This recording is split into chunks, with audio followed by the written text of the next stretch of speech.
For Health Connection Radio and Body Chemistry Associates, I'm your host, Jay Foster. Today I want to talk to you about one of the other toxic metals that we screen everyone for that comes through our body chem programs, and where those are available local and long distance, 1-800-CHEMIST, 1-800-CHEMIST.com. We want to talk today about aluminum. Aluminum is a toxin to the brain and central nervous system in children and adults. In adults, we used to have quite an exposure with certain antacids. They used to contain aluminum hydroxide, like Maalox and Mylanta had aluminum hydroxide, and people that had a lot of that on a regular basis because of stomach upset, acid indigestion, wound up with aluminum toxicity. We had children that were actually born with aluminum because of the mother's intake of an aluminum-containing antacid. Funny how both of those are off the market, and all they have are the acid blockers now, like Zantac and the purple pill and things like that, which cause a different degree of side effects. Also, there are cosmetic sources of aluminum you want to watch out for. Not all aluminum goes through the skin or the scalp, but one form does, and it's called aluminum stearate, S-T-E-A-R-A-T-E. Aluminum silicate, silica, is like sand. That's okay. But aluminum stearate, S-T-E-A-R-A-T-E,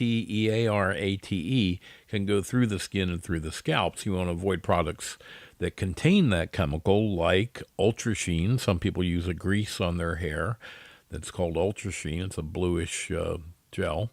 And that, if you read the label, if it says aluminum stearate, don't put it on your skin or look at it. And then some Nivea products, N-I-V-E-A, some of the cosmetic creams have aluminum stearate. And if you see that, you want to avoid that or give it away to someone you don't like. Now, which is safer if you want to use an antiperspirant? The regular antiperspirant from the drugstore, like Mitchum and Sure and things like that, or the deodorant stone from the health food store? Well, you might think the deodorant stone from the health food store is safer, but from the standpoint of aluminum toxicity, the one from the health food store will go right in. That's alum, aluminum sulfate. It's a very small, tiny aluminum molecule, goes right through the skin. And the aluminum chlorhydrate or aluminum zirconium glycine complex in the regular over-the-counter ones do not go through the skin. Now, they may have other compounds you don't want, but at least it doesn't cause aluminum poisoning. So, believe it or not, there's the Deodorant Stone Association of America, and they disagree with what I say. But it's true. Watch out for anything that says alum or aluminum sulfate. They even put it in certain pickles and things like that. Then we come to certain injections, including vaccines now. But even you have to watch out for even vitamin injections may have aluminum as a preservative. And if so, then you're injecting, even though the B12 shot, for instance, that your doctor's given you, the B12 part's good.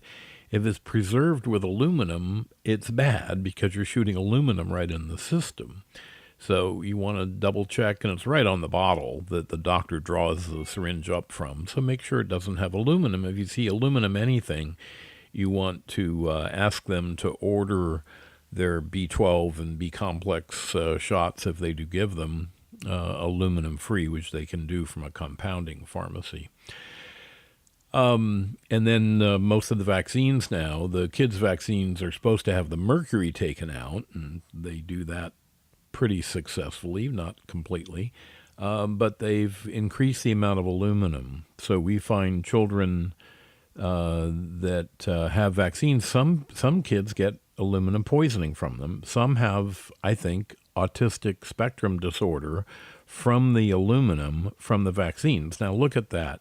You realize, and I'm trying to be balanced about this, that not every child that gets vaccine turns autistic. So it's not a poison universally, but it may be that some of the children don't deal with the aluminum they're exposed to very well, and those go on to have problems. Now, if we can get them early enough and get rid of the aluminum naturally, then we've had some pretty good success. It really depends upon the individual. But we also had so we've had children recently that have very high levels of aluminum. And from the past, I've got one here in front of me from 1984. It was an 18-month-old baby, was diagnosed with neurologic deficit, wasn't walking, hardly crawled, no teeth at 18 months.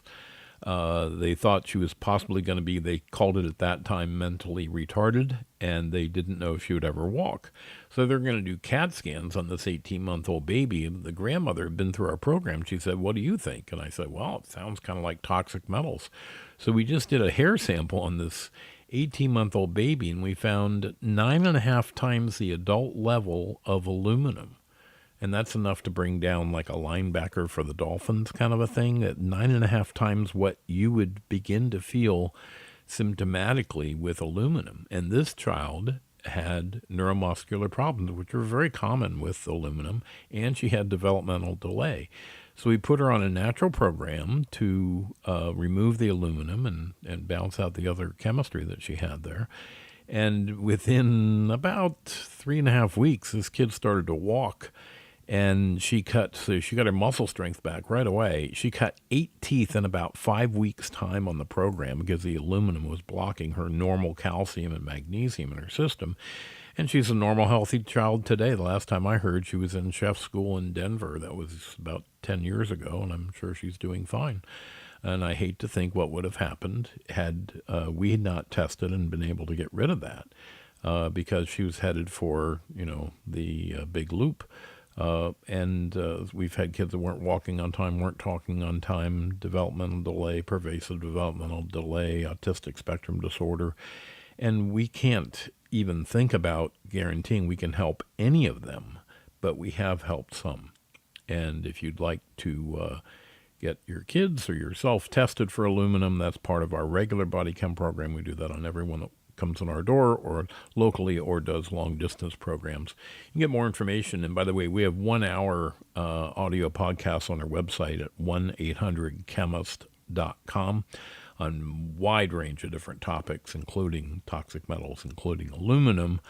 And you can also see more about our programs, the Body Chem program and the ChemStar formulations. We can order online, all that at 1-800-chemist.com. You can call us at 1-800-chemist.